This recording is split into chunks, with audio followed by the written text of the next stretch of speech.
6 сынып қазақ тілі.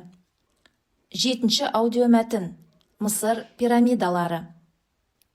Суы жоқ, тіршілігі жоқ, Нуби шөлінде орналасқан Египет пирамидалары 7 кереметтің бірі. Египет пирамидаларының ең көнесі Джосер пирамидасы. Ол шамамен 5000 жыл бұрын тұрғызылған. Джосер пирамидасы көп сатылы құрылыс. Ол ұзыннан ұзақ басқыш тәрізді аспанға өрлей береді.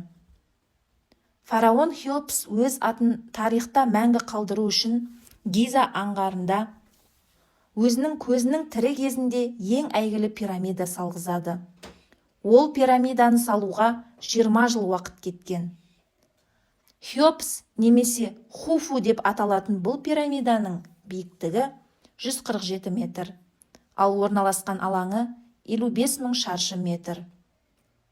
2,5-3 тонналық блоктарды бірінің үстіне бірін ептілікпен араларынан ине өтпейтіндей етіп қалаған.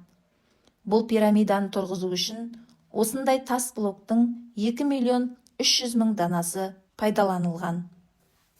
Ніл өзенінің жағасынан Гиза жеріне дейін тас таситын жол салу үшін 10 жыл уақыт кеткен. Пирамиданы тұрғызу кезінде мыңдаған құл аспан айналып жерге түсетін ыстықта жұмыс істеген. Күндер өтті, айлар өтті, жылдар, ғасырлар өтті. Талай гүлденген қалалар су астында қалды. Адамзатты таң қалдырған талай мұралар күлге айналып, атаусыз қалды. Бірақ қатал уақыттың бір ғана затқа әлі келмеген сияқты. Ол Египет пирамидалары.